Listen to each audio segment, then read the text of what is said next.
Hi, Stan with 3D PT. I was at work today and I saw these Rave finger lights. And so what you do is you put them on your fingers and you go to your rave and you have some fun. Now, I don't do a lot of raves.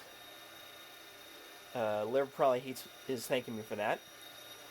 But I did have some other lights that I could play with. This is a cool light LED set, and I also found this set of rice lights at the dollar store. And I didn't even take them off the card. And I wanted to do some different experiments with time lapse and light painting. So on the video you see, it's spraying right now these ear savers for COVID-19 first responders.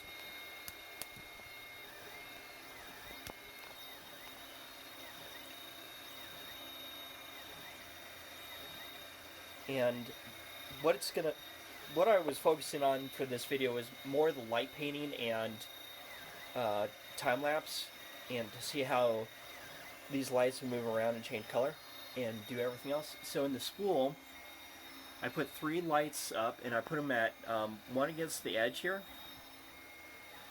one in the middle, and one right against the hub. And that way, when all 3 of them are on, if I can get to that one. Ideally, they'll produce I wanted them to produce a streak in like 3 layers, so green would be up here, right in the middle, and blue would be against the hub. Now, for light painting, I use a Canon EO3 Rebel, and the time setting on it only goes up to 30 seconds automatically. Otherwise, you have to hold the bulb setting down and manually hold the shutter open. And I could do that for about as long as 3 minutes.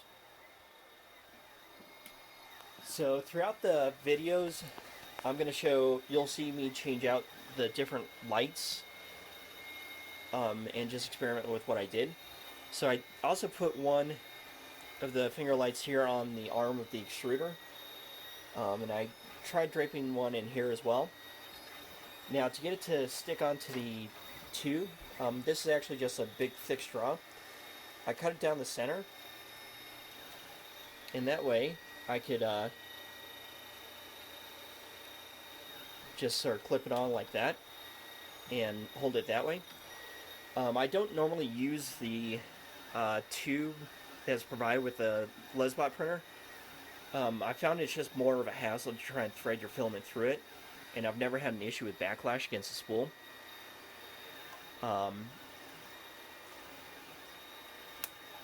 And if you do this, make sure you're really careful keeping the LED lights away from your extruder head.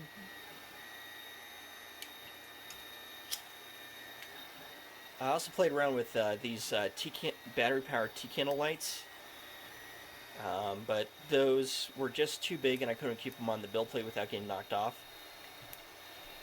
So the videos you're going to see, I'm probably going to do part 1, part 2.